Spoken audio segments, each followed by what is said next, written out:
किसी न किसी नाम से, किसी न किसी शब्द के द्वारा पाहि पाहि महायोगिन कह करके उत्तरा ने पुकारा है। तो आओ हम भी दो क्षण पुकार लें। कृष्ण केशव रक्षमा, कृष्ण केशव रक्षमा, कृष्ण केशव रक्षमा, कृष्ण केशव रक्षमा, कृष्ण केशव रक्षमा, कृष्ण केशव पाहि मां, कृष्ण केशव रक्षमा, कृष्ण केशव पाहि मां, कृष्ण केशव रक्षमा, कृष्ण केशव पाहि मां, कृष्ण केशव रक्षमा, कृष्ण केशव पाहि मां, कृष्ण केशव रक्षमा, कृष्ण केशव पाहि मां, नंद नंदन रक्षमा, नंद नंदन पाहि मां, नंद नंदन रक्षमा, नंद नंदन पाहि मां, नंद नंदन रक्षमा, कृष्ण केशव पाहि मां, कृष्ण केशव पाहि मां, कृष्ण केशव पाहि मां, कृष्ण केशव पाहि मां, कृष्ण केशव पाहि मां, कृष्ण केशव रक्षमा, कृष्ण केशव पाहि मां। परीक्षित का पश्चात जन्म होता है, बड़े होते हैं, महाभारत का युद्ध समाप्त होता है, अनेक घटनाएं घटती हैं। मध्य में सुत जी ने शौनकादि मुनियों को निवेदन किया है। देवर्षि नारद का आगमन होता है। सुत जी ने कहा, बादरायण वेदव्यास के पास ये ऐसी दिव्या कथा कैसे प्रवर्तित हुई? तो मध्य में देवर्षि नारद का आगमन, वेदव्यास के द्वारा उनका स्वागत। देवर्षि नारद ने कहा है कि हे पाराशर्य, हे वेदव्यास, ठीक से है ना? स्वस्थ है ना? प्रसन्न है ना? कैसा चल रहा है? लोग पूछते हैं ना। परितुष्यति शारीर आत्मा मानस एव वा, पाराशर्य महाभाग भवतः कच्चिदात्मना। सब कुछ ठीक ठाक है? हे पाराशर्य, संतुष्ट है ना? शरीर जो आत्मा है, शरीर का जो आत्मा है, और आत्मा का भी जो आत्मा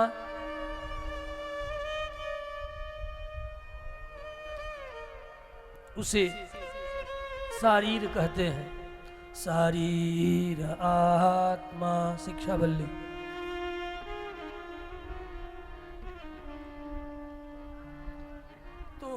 केवल शरीर ही नहीं, स्वस्थ का अर्थ है स्वस्मिन स्थितः, स्वस्मिन आत्मनि परमात्मनि स्थितः स्वस्थः, उसे स्वस्थ कहते हैं। हमारे यहाँ यही पूछा जाता है। स्वस्थ का अर्थ निरुज नहीं, आरोग्य नहीं। आप अपने आत्मा में स्थित है ना, कि मन बुद्धि शरीर में ही भाग रहे हैं, मन बुद्धि चित्त में ही दौड़ रहे हैं। स्वस्मिन स्थीयते, स्वस्मिन स्थितः यह सा स्वस्थः, जो अपने आप में स्थित है। स्व का अर्थ है आत्मा, आत्मा आत्मानंच, आत्मा और आत्मीय को भी स्व कहा जाता है। स्वमति ज्ञाति धनाख्याया, धन को भी स्व कहा जाता है। मति को भी स्व कहा जाता है। यहां तक कि अपने बंधु बांधव जनों को भी स्व कहा जाता है। तो यद्यपि कई अर्थ है स्वस्थ का, बंधु बांधवों के साथ है ना, यह भी अर्थ है कि अलग हो गए। अलग तो नहीं हुए ना, भाई के साथ पटरी है ना, स्वस्थ है ना, अपने बंधु बांधवों के साथ सब ठीक ठाक चल रहा है ना, अपनी आत्मा की उपासना हो रही है ना, अपने आराध्य की उपासना हो रही है कि नहीं है? जो शरीर का आत्मा है, आत्मा का भी जो आत्मा शारीर, इसीलिए उसी से शारीरिक मीमांसा बना, जिसमें आत्मा और परमात्मा की चर्चा की जाती। तो आप कैसे हैं बतावें।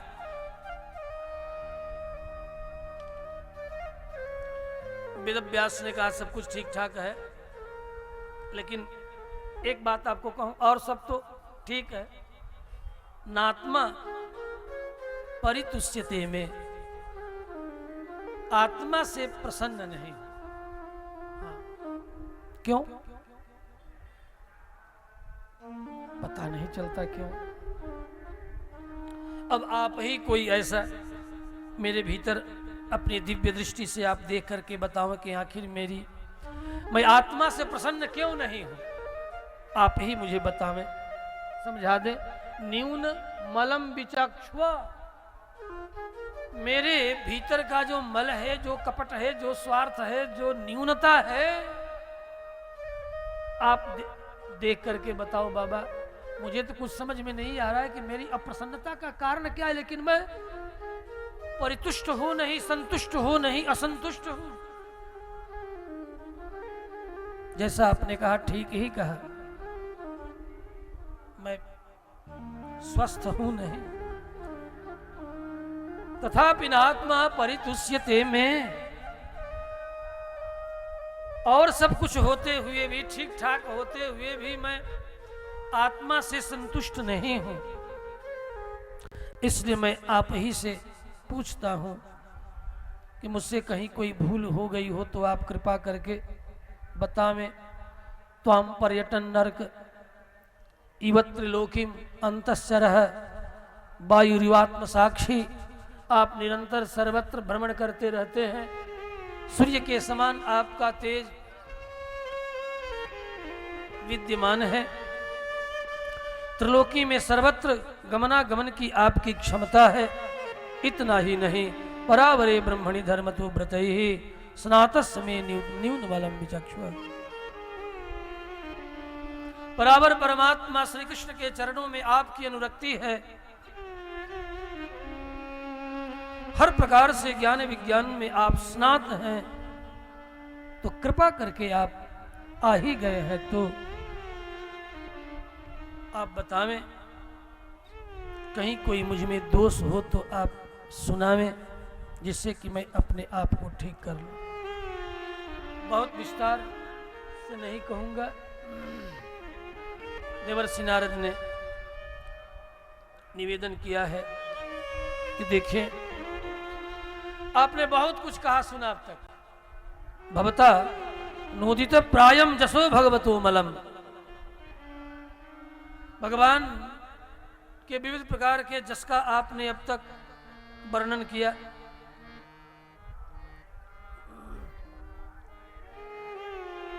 लेकिन जिसमें अमलात्मा विमलात्मा परमहंस रमण करे, आदौ मध्य और अंत, आदि मध्य और अंत में ही भगवान श्री हरि का गुणगान विविध पुराणों में आपने किया है। मद्वयम भद्वयम चैव भ्रत्रमिव चतुष्टयम। इन 18 पुराणों में अनापलिंग कुस्कानि पुराणानि विदुर्बुधा। बुद्धजन 18 पुराण, उन 18 पुराणों में जो अब तक आपके द्वारा 16 पुराण व्यक्त हुआ है। विष्णु पुराण तो आपके पिता का, पिता की संपत्ति आपकी पुत्र की होती है, इसलिए दुनिया में 18 पुराणा नाम वक्ता सत्यवती सुतः दुनिया वाले कह करके आपकी प्रशंसा कह गए, कर गए, लेकिन ये सच नहीं है। 18 पुराणों के वक्ता आप नहीं हो, क्यों है कि नहीं? 17 पुराणों के ही वक्ता आप हो, लेकिन पिता की संपत्ति पर पुत्र का अधिकार है, बौद्धिक संपत्ति हो चाहे लौकिक संपत्ति हो। आजकल के बेटे तो पिता की बौद्धिक संपत्ति नहीं, गुरु की भी बौद्धिक संपत्ति नहीं लेने के लिए तत्पर है। ज्ञान विज्ञान की संपत्ति का कोई ग्राहक नहीं है, योग विज्ञान की संपत्ति का कोई ग्राहक नहीं। ध्यान से सुनना, न बेटा बाप का, न पिता का, न पुत्र लेने के लिए है। उसकी जो बौद्धिक संपत्ति है नहीं, उसके लिए ग्राहक नहीं है। तो कैसे ओरिया जा? हाँ जी, भोजपुरिया क्षेत्र है, इसलिए बीच बीच में हम बोलते रहेंगे कि उनका अपार्टमेंट जो है मेरे नाम हो जाए। पिता की बौद्धिक संपत्ति की लालच आज के न पुत्रों की है, न हम आज के शिष्यों की है। बौद्धिक ज्ञान विज्ञान हमारे पिता ने, हमारे गुरु ने कितना त्याग तप करके अर्जित किया है। जरा उसके चरणों में कुछ दिन बैठ करके समझ लो, सीख लो। उसकी भूख नहीं है। कलियुग के कोलाहल में ये सब दबता चला जा रहा है, सब गौड़ होता चला जा रहा है। तो केवल ईटा पाथर लौकिक जस कीर्ति प्रतिष्ठा, वो कैसे जितना जल्दी हो सके मिल जाए।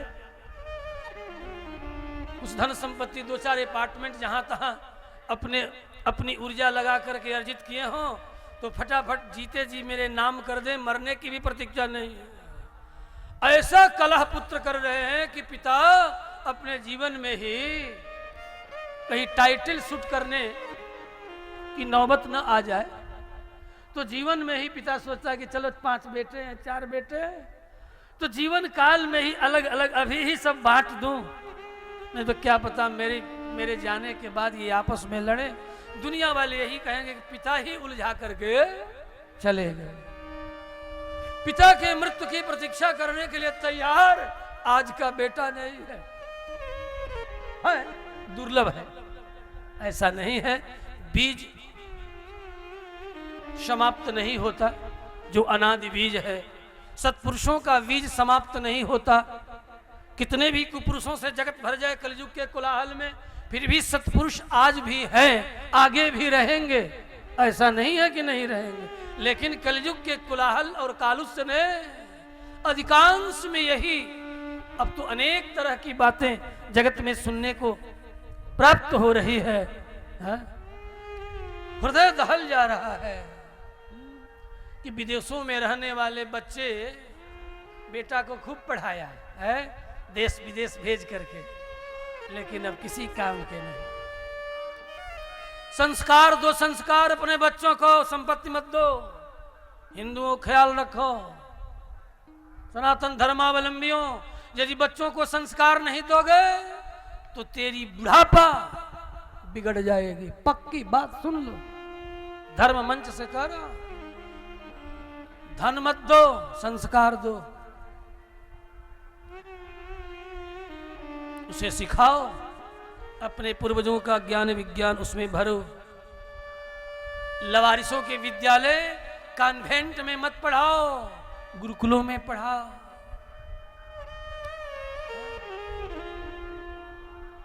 विद्याकुलों में पढ़ाओ, वहां भेजो। कन्वेंट मीन्स जानते हो क्या होता है? वहां फादर होते हैं। हमारे सनातन धर्म में एक ही पिता होते हैं, दो चार नहीं होते। कॉन्वेंट मीन्स लवारिसों का शरण स्थल। मैं अब अंग्रेजी शब्दकोश में जो लिखा हो आप पढ़ते रहना, मैंने यही समझा है।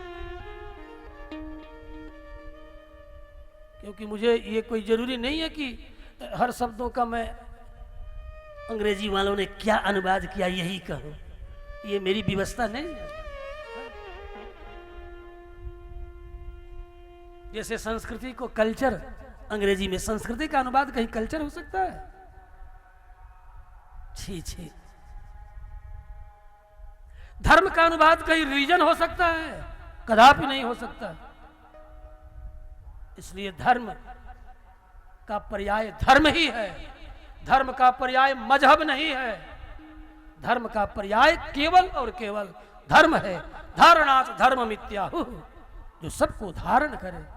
मजहब का अर्थ है पंथ, कोई मार्ग हो सकता है। धर्म शाश्वत होता है। धर्म कभी भी अपने धर्मी का त्याग नहीं कर सकता। जैसे जल का धर्म है शीतलता, 100 डिग्री फ़ारेनहाइट पर भी गर्म कर दो फिर भी उसमें शीतलता है। उबलती हुई अंगूठी पर, अंगारे पर छोड़ दो उबलते हुए जल को, वो अंगूठी को, अंगारे को बुझा देगा। यदि उसमें शीतलता नहीं होती तो कैसे बुझाता? तो जल का धर्म है शीत स्पर्शवत्यापः। जल कभी भी अपने शीतलता का त्याग नहीं करता। धर्म परिवर्तन नहीं होता, धर्म अपरिवर्तनशील है। धर्म का परिवर्तन नहीं होता। जो आजकल धर्म नहीं बदल सकता, मजहब बदल सकते हो, पंथ बदल सकते हो।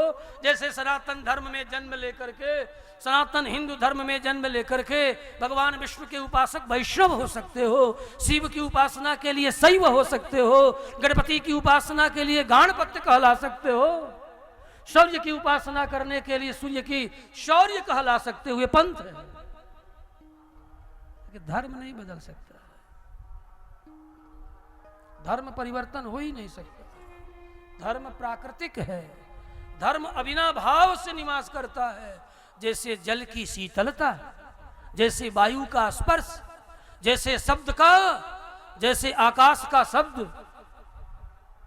आकाश का शब्द धर्म है, गुण है। शब्द गुणकम आकाशम, शब्द गुण वाला आकाश। आकाश कभी भी शब्द का परित्याग कर ही नहीं सकता। जैसे जल शीतलता का त्याग नहीं कर सकता, वायु स्पर्श का त्याग नहीं कर सकता, पृथ्वी गंध का त्याग नहीं कर सकती। यदि कोई कहे कि हम पृथ्वी का धर्म बदल देंगे, इसका मतलब तुम पृथ्वी को नाश किए बिना नहीं कुछ कर सकते हो। क्योंकि धर्म परमाणु पर्यंत है, धर्म सान्वय है, परमाणु सान्वय है, जिसको आप एटम अंग्रेजी में कहते हो। परमाणु पर्यंत धर्म का निवास है। पृथ्वी का धर्म है तत्र गंधवती पृथ्वी, जहां जहां गंध है वहां वहां पृथ्वी है। जहां जहां रस है वहां वहां जल है।